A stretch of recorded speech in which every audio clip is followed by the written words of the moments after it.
지난주 본문에는 가버나움의 집으로 돌아와 우주적 진리인 로고스를 선포하신 예수님이 나옵니다. 도대체 예수님이 선포하신 로고스가 뭘까라는 생각을 하는 와중에 사건이 벌어집니다. 예수님께 4명의 사람이 중풍병자를 메고 옵니다. 마치 죄에 찌들어 무력하게 누워있는 우리의 모습을 보는 듯한 장면입니다.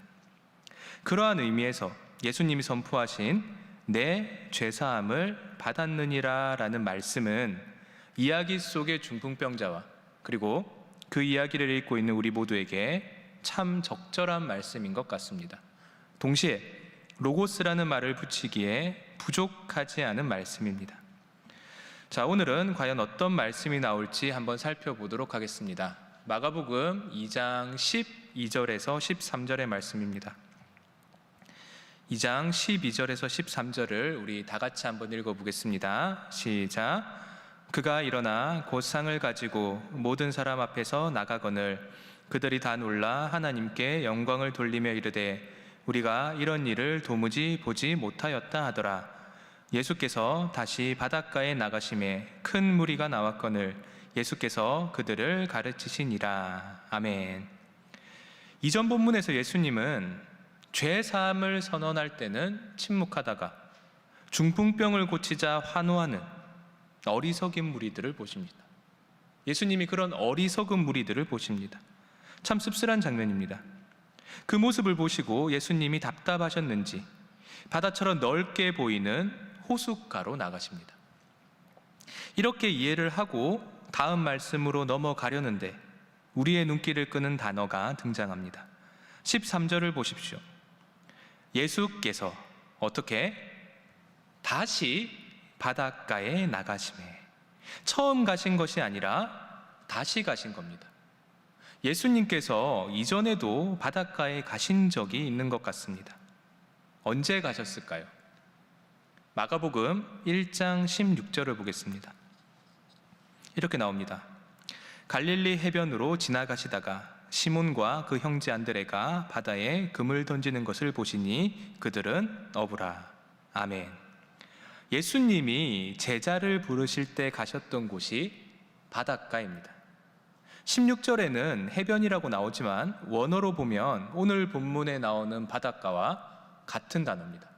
완벽하게 일치하는 똑같은 단어입니다. 이런 바닷가에 예수님이 가셨는데 큰 무리가 예수님께 나아옵니다. 그리고 예수님이 그들을 가르치십니다. 배경이 제자를 만났던 바닷가라 그런지 조금은 의미 있게 다가오는 장면입니다. 제자를 만났던 곳이니까, 그리고 거기서 그들을 가르쳤으니까 의미 있게 다가오는 겁니다. 자, 이렇게 바닷가에서의 일이 끝나나 싶은데 역시나 사건이 벌어집니다. 2장 14절을 우리 다 같이 한번 읽어보겠습니다. 시작. 또 지나가시다가 알페오의 아들 보시고 그에게 이르시되 나를 따르라 하시니 일어나 따르니라. 아멘. 예수님이 알페오의 아들 레위가 세관에 앉아 있는 것을 보십니다. 먼저 세관입니다. 당시 세금은 직접세와 간접세로 나누어져 있습니다.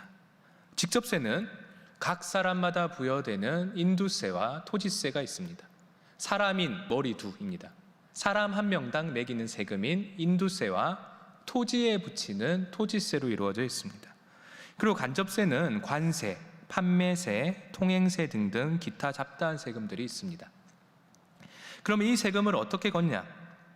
직접세는 당시 주변 세계를 지배하고 있던 로마가 직접 징수를 합니다. 직접세는 로마가 직접 걷습니다. 그리고 간접세는 그 지역을 다스리던 왕이 사람을 고용해서 걷습니다.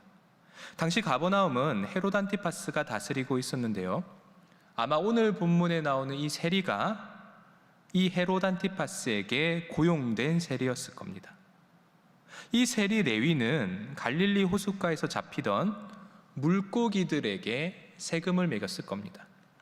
그리고 당시 가버나움이 국경지대고 고통의 요충지기에 지나가는 사람들과 지나가는 배들에게도 통행세를 매겼을 겁니다. 어부였던 예수님의 제자들을 알고 있었을 가능성도 없지 않습니다.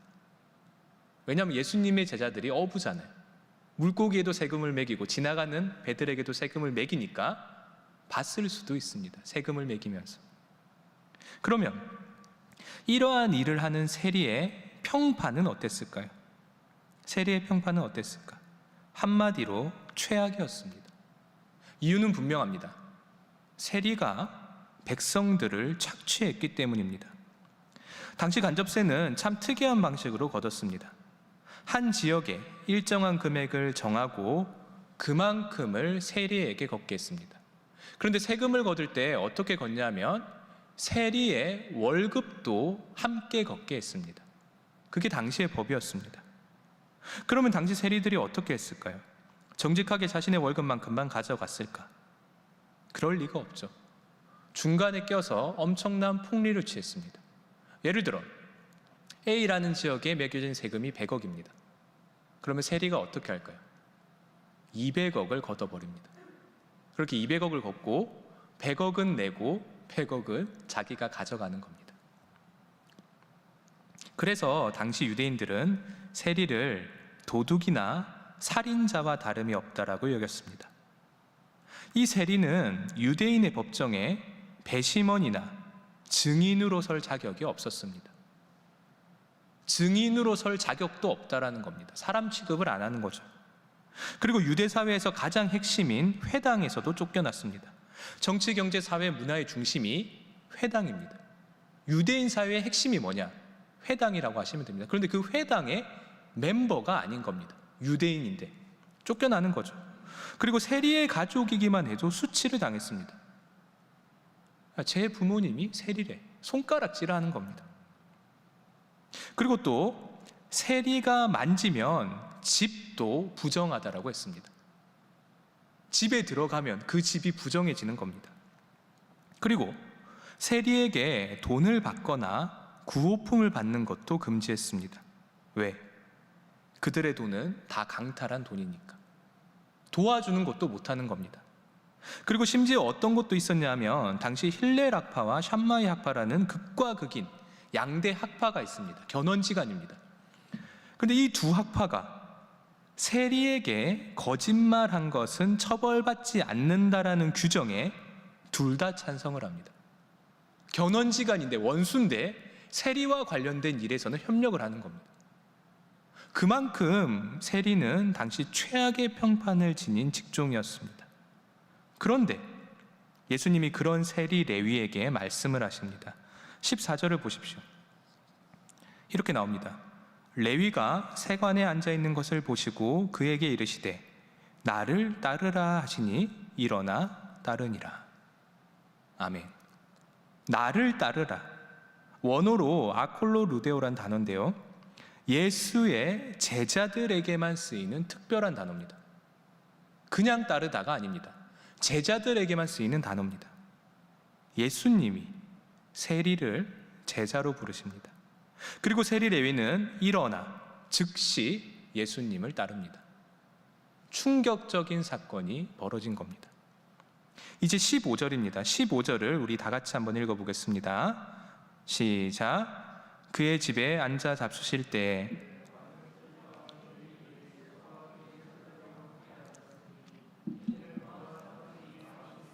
예수를 따르미러라. 아멘. 갑자기 장소가 그의 집으로 바뀝니다. 그의 집에 앉아. 문법적으로는 예수님의 집일 수도 있고 세리 레위의 집일 수도 있습니다. 하지만 마가복음의 흐름과 다른 복음서를 참조할 때 이 집은 세리 레위의 집인 것 같습니다. 거의 확실합니다. 이 세리의 집에 예수님이 가셔서 앉아 잡수셨다라고 합니다. 세리의 집에서 식사를 하신 겁니다. 당시 유대인에게 식사를 함께하는 것은 인생을 함께하는 것으로 여겨졌습니다. 따라서 유대인들은 식사 손님을 매우 신중하게 선택했습니다. 왜냐하면 인생을 함께하는 사람이니까. 아무나 초대하지 않는 겁니다. 그런데 그런 의미의 식사를 예수님이 세리와 함께 하신 겁니다. 너는 나와 인생을 함께하는 자다. 이런 의미입니다. 게다가 15절 초반을 보시면 그의 집에 어떻게 라고 합니까? 그의 집에 앉아라고 합니다. 식탁에 앉았다는 뜻이 아니고요, 당시 연회나 축제에서의 관습을 보여주는 단어입니다. 다른 단어예요. 정확한 뜻은 비스듬히 기대답니다. 머리는 요리가 차려진 상으로 향하고, 그리고 발은 바깥쪽으로 뻗어서 비스듬히 눕는 자세입니다. 당시 유대인의 축제 풍습 행동입니다. 축제가 일어날 때 이런 행동을 하는 겁니다. 정리를 하면 오늘 본문에서 세리 레위는 예수님의 제자가 되고 너무 기뻐서 자신의 집에 예수님을 초대합니다. 그리고 식사를 넘어서 축제를 연 것입니다. 그냥 식사가 아닌 겁니다. 너무 기뻐서 축제를 연 겁니다. 그리고 15절을 더 보시면 이 축제에 레위만 있었던 것이 아닌 것 같습니다. 15절을 다시 한 번 더 보겠습니다. 그의 집에 앉아 잡수실 때 많은 세리와 죄인들이 예수와 그의 제자들과 함께 앉았으니, 레위만이 아니라 다른 많은 세리와 죄인들이 함께 앉았다라고 합니다. 여기 나오는 죄인은 하마르톨로스라고 합니다. 뜻은 율법을 가끔 위반하는 자가 아니라 아예 율법 바깥에 서 있는 자를 뜻합니다. 보통 이러한 죄인은 두 부류로 나뉩니다. 먼저는 소수의 첫 번째 부류가 있습니다. 이들이 누구냐? 일반적인 범죄자들입니다. 도둑, 강도, 도박꾼, 대부업자 등이 여기에 포함이 됩니다. 이 사람들을 죄인이라고 합니다. 하지만 이들은 이 죄인 중에서 소수를 포함했습니다. 그러면 대다수를 차지하는 두 번째 부류는 누굴까요? 노동자와 평민들입니다. 너무 바쁘거나 너무 가난하거나 너무 무지해서 율법의 규정들을 다 지키며 살 수 없는 사람들입니다. 이 사람들을 죄인이라고 했습니다. 그래서 그런지 몰라도 현대인의 영어 성경은 오늘 본문에 나오는 죄인을 버림받은 자들이라고 번역을 합니다. 버림을 받았다. 이러한 자들이 예수와 그의 제자들에게 기대어 앉습니다. 이게 무슨 의미일까요? 마가는 이 부분이 너무나 중요했는지 굳이 노골적으로 설명을 합니다. 15절 후반에 이렇게 나옵니다. 이는 그러한 사람들이 많이 있어서 예수를 어떻게 한다? 따름이러라. 예수를 따름이러라. 예수를 따랐다. 그들은 예수께 기대어 예수의 제자가 됩니다. 그 많은 죄인들이 예수의 제자가 됩니다. 이제 16절을 다 같이 한번 읽어보겠습니다. 16절입니다. 읽습니다. 시작. 바리새인의 서기관들이 예수께서 죄인 및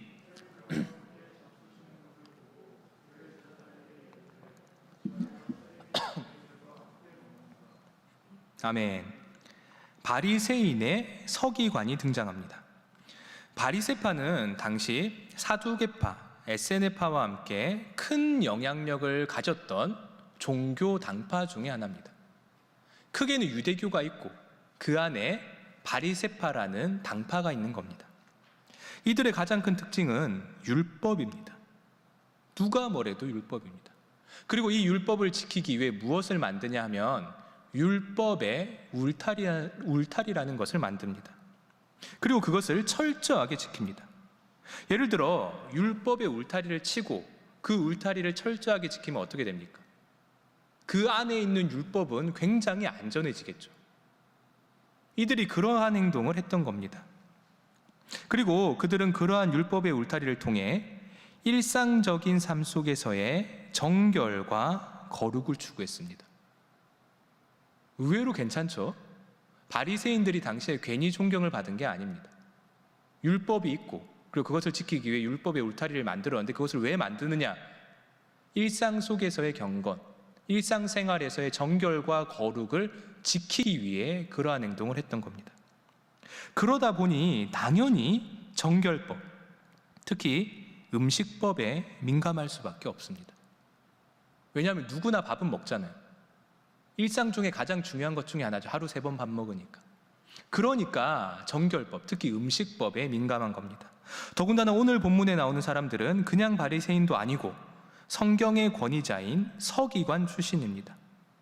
정결법을 더 따질 수밖에 없는 사람들입니다. 그런데 그런 그들이 오늘 본문에서 무엇을 봅니까? 예수께서 율법 바깥에 있는 부정한 죄인과 살인자와 같은 취급을 받는 더러운 세리와 함께 식사하는 것을 봅니다. 예수가 부정한 죄인과 더러운 세리와 함께 식사하는 것을 본 겁니다. 오늘 본문에서는 그들이 차마 예수님께 말은 못하고 제자들을 불러내어 말합니다. 어찌하여 세리 및 죄인들과 함께 먹는가? 여기 나오는 어찌하여를 질문형으로 읽을 수도 있고 감탄사로 읽을 수도 있습니다. 어느 경우는 확실한 건 분노의 표현이라는 사실입니다. 어찌하여 그들과 함께 먹는가? 분노를 참을 수 없는 겁니다. 어찌하여 저 살인자와 같은 자와 더러운 죄인과 함께 있는가입니다. 이에 대해 예수님이 말씀을 하십니다. 우리 17절을 다 같이 한번 읽어보겠습니다. 읽습니다. 시작. 예수께서 들으시고 그들에게 이르시되 건강한 자에게는 의사가 쓸데없고 병든 자에게라야 쓸데있느니라. 나는 의인을 부르러 온 것이 아니요 죄인을 부르러 왔노라 하시니라. 아멘. 제가 추가로 설명할 필요가 없을 정도로 너무나 명확한 말씀입니다. 의사의 존재 이유는 병자를 고치는 것에서 옵니다. 병자를 고치지 않으면 의사가 필요가 없죠. 그리고 이처럼 죄를 사하는 인자는 죄인을 위해 일할 수밖에 없는 운명입니다. 말씀을 맺겠습니다. 지난주 본문에서 우리는 예수님께 죄를 사하는 권위가 있음을 깨닫게 됩니다. 하지만 주변의 많은 무리들은 이를 대수롭지 않게 여깁니다. 마치 죄를 사하는 일이 별로 중요치 않은 것처럼 보이기도 합니다. 여러분, 분명 예수님께는 많은 권위들이 있습니다. 그리고 그 능력만큼 하셔야 하는 일들도 많으실 겁니다. 그렇다면 죄를 사하는 일은 예수님의 우선순위 중 몇이나 될까요? 죄를 사하는 일은 예수님이 하셔야 하는 일들 중에 순위가 몇이나 될까? 오늘 본문에서 예수님이 말씀하십니다. 나는 의인을 부르러 온 것이 아니요 죄인을 부르러 왔노라. 예수님이 이 땅에 오신 이유는 죄인을 부르고 그들의 죄를 사하기 위함입니다. 죄를 사하는 일은 예수님께 1순위 일입니다. 그래서 죄인을 만나시는 겁니다. 이 지점에서 마가복음은 우리에게 질문을 던집니다. 예수는 죄인을 만나기 위해 왔는데 그렇다면 너는 너 자신을 누구라고 정의하는가? 너는 죄인인가 아니면 의인인가? 너는 죄인인가 의인인가? 나 스스로를 죄인이라고 여기면 어떤 의미에서는 참 다행인 일입니다. 왜? 예수님이 나를 위해 이 땅에 오셨으니까. 그런 의미에서 죄인에게는 희망이 있습니다. 혹시 여기서 스스로를 죄인이라고 자책하고 계신 분 계십니까? 예수님이 여러분을 위해 오셨습니다. 다른 누구도 아니고 여러분을 위해 오셨습니다. 죄가 나를 짓누르지만 그 모든 것을 이기시는 것이 예수님의 권위입니다. 희망을 품고 앞으로 나아가시길 바랍니다. 그런데 문제는 나 스스로를 의인이라고 여기는 경우입니다. 오늘 본문에서는 바리새인들이 그러한 입장을 가집니다. 혹 그들과 같은 생각을 가지신 분들에게 오늘 말씀을 들려드리고 싶습니다. 로마서의 말씀입니다. 로마서 3장 10절에서 12절의 말씀을 우리 천천히 다 같이 한번 읽어보겠습니다.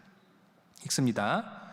기록된 바 의인은 없나니 하나도 없으며 깨닫는 자도 없고 하나님을 찾는 자도 없고 다 치우쳐 함께 무익하게 되고 선을 행하는 자는 없나니 하나도 없도다. 아멘.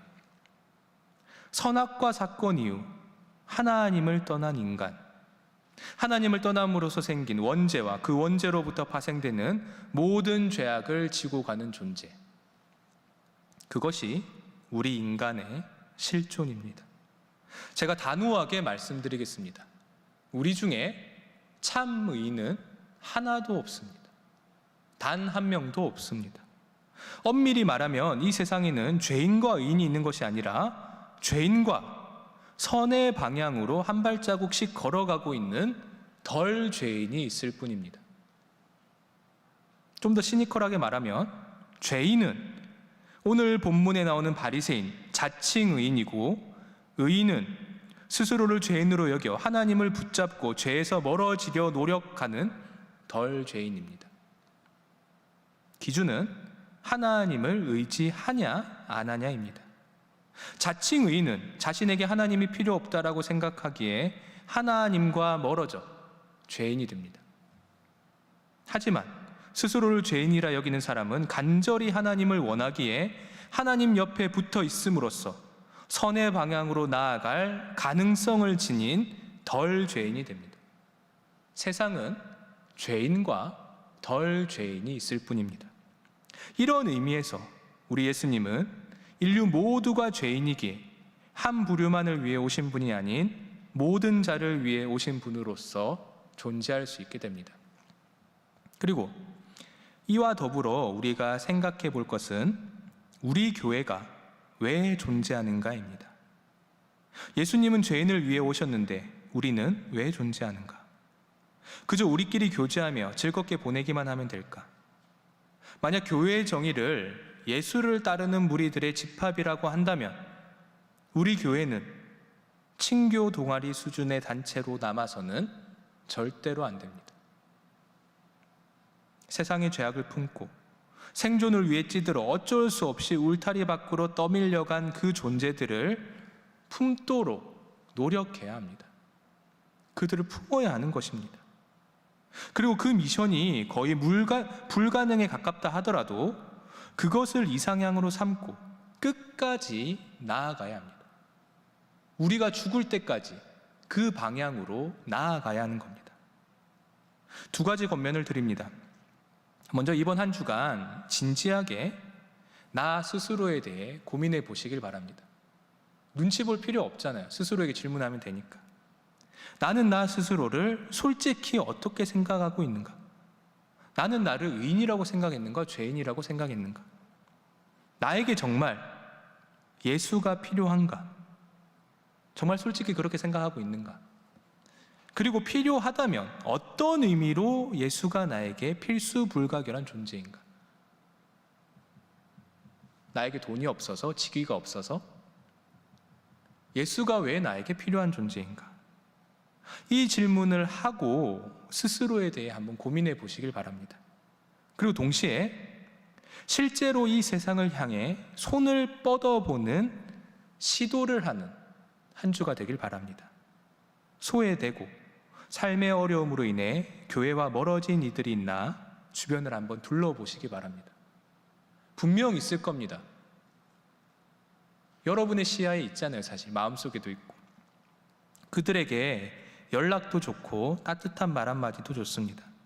우리가 미약하지만 예수님의 마음을 품고 그들을 위해 진심으로 기도하고 진심으로 초청을 해보는 시도를 해보는 이번 한 주가 되길 진심으로 바랍니다. 기도하겠습니다. 하나님 아버지 감사합니다. 오늘 저희가 마가복음 2장의 중간 부분을 읽었습니다. 하나님, 우리가 스스로 의인이라 칭하지 않을 수 있도록 하여 주시옵소서. 주께서 우리의 눈을 열어 우리의 모습을 솔직하게 볼 수 있도록 하시고 우리가 예수님으로 인해 기뻐 뛰며 노래를 부를 수 있는 은혜를 내려주시옵소서. 감사합니다. 예수님의 이름으로 기도드립니다. 아멘.